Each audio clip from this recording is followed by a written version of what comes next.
지난 시간에 평택 방도체 건설 3개월 후기 말씀을 드렸어요. 이제 이번 시간에는 이런 사람들 있죠. 회사에 정말 나가기 싫다. 저녁에 술 먹고 다음날에 회사 나가기 싫어.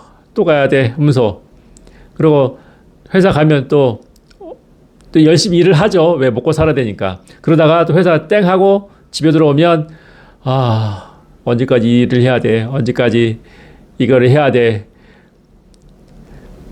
그런 생각을 갖는 경우 있잖아요. 일을 정말 하기 싫은 거, 회사를 정말 가기 싫은 거, 의욕의 문제라고 해야 할까? 뭐라고 생각을 해야 할까? 이거를 어떻게 해야 되나? 이거를 어떻게 해야 되나?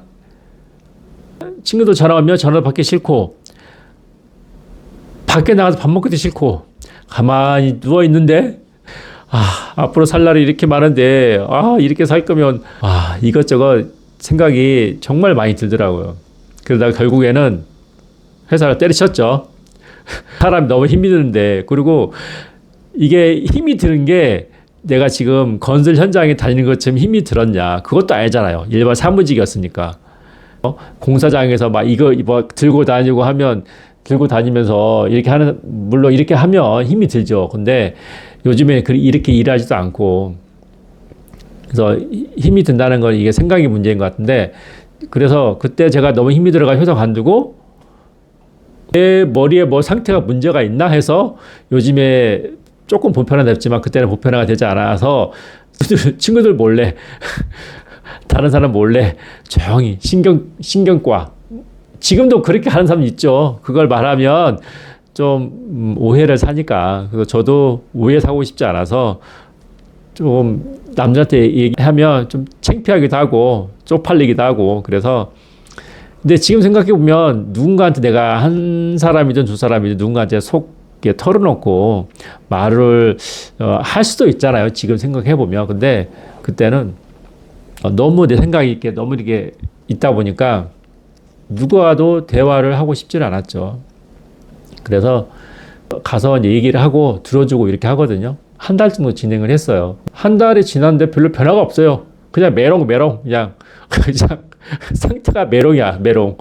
어떻게 하면 좋을까 해서 여행도 다녀보고, 뭐 여기저기 여행도 다녀보고, 혼자 여행 다녀보고, 뭐 친구들하고 같이 여행 다녀보고, 그 친구들 다시 대화도 해보기도 하고.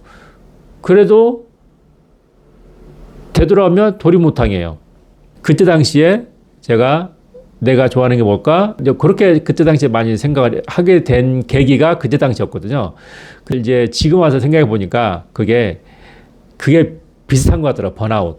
번아웃이 이제 사전적 의미로 보면 이게 불타서 없어지다.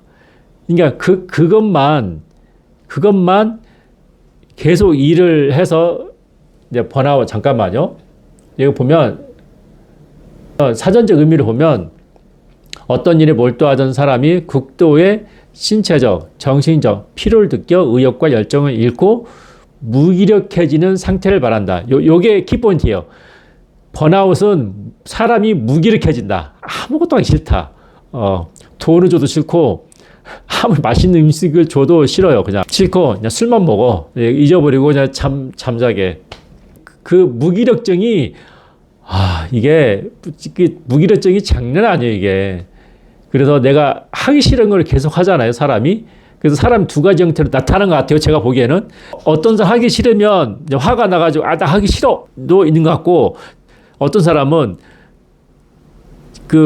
하기 싫은 거를 그냥 자기가 왜 하기 싫은 걸 당연히 그거 참아야 된다고 생각을 해서 그냥 계속 하게 돼요, 계속 하게 되면 그게 나와 성향이 맞지 않은 생각을 하다 보니까 그게 점점점 무기력증으로 저한테는 온 것 같더라고, 보니까. 그래서, 지금 생각해 보면, 이게 무기력증이구나. 그래서 지금 현재 내가 회사를 다니고 있는데, 회사 정말 가기 싫은 적이 가끔 있을 수 있잖아요.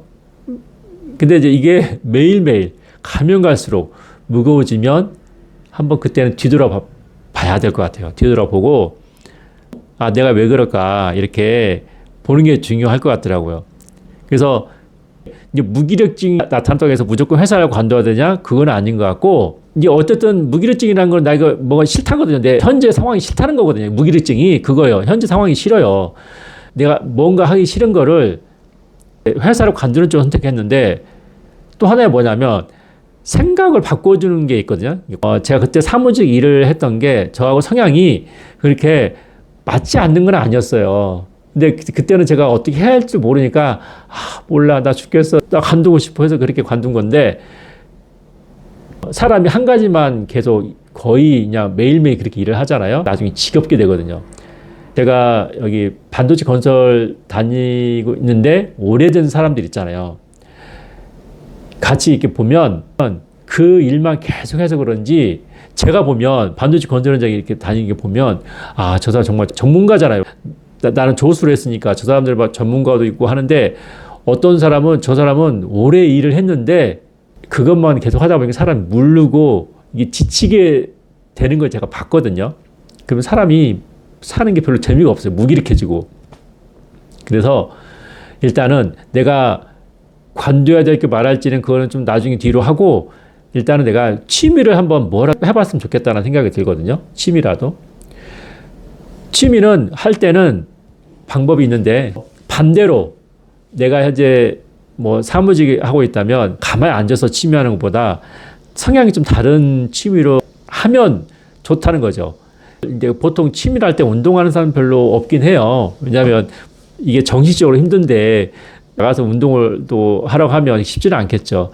근데 이제 그 운동을 해서 극복한 사람들도 있고 그리고 어떤 사람은 여행을 통해서 하는 사람도 있고 어떤 사람은 이제 대화를 통해서 하는 사람도 있고 현재 하고 있는 틀에서 굴려서 시간이 주말이나 이제 그 남는 시간이 있잖아요. 그때 내가 현재 갖고 있는 틀에서 벗어나서 내가 그때 행동을 했더라면 또 상황이 좀 달라지지 않았을까라는 생각을 해요. 제가 평택 반도체 건설 현장에 다니면서 하루 일과를 하고 남는 시간에 또 뭔가를 또 하거든요. 아니면 삶의 균형이 어느 정도 이렇게 맞춰지더라고 보니까 활력도 사람이 생기고 일하는데 좀 무기력하고 좀 그러면 이제 회사를 관두기 이전에 내가 현재 하고 있는 굴레를 벗어나서 하는 것도 좋고 이 다음 편에는 내가 하는 일이 내가 맞는 것인지 맞지 않는 것인지도 있거든요. 그래서 제가 일을 그때 당시에 하고 나서 그런 것도 많이 제가 알아보고 했거든요. 그때 MBTI도 제가 그때 검사하기도 그때 MBTI가 그 막 이렇게 유행하고 하던 시절이 아니었거든요. 지금은 그렇게 말하죠. 전문가들이 MBTI는 정확한 자기 성향을 말해주는 게 아니다. 근데 대략적으로 성격을 좀 보여주는 테스트로 그거 말고도 다이어그램도 있었어요. 근데 저는 이것저것 다 해봤어요. 쉽게 말하면 자기에 대해서 알면 일을 하면 좀 도움이 많이 된다는 거를 알게 됐는데 어떤 일을 하면 힘이 나고 어떤 일을 하면 힘이 빠지나 어떤 일을 하면 금방 지치게 될까 그거에 대해서 한번 제가 다음 편에 다시 또 말씀을 드릴게요.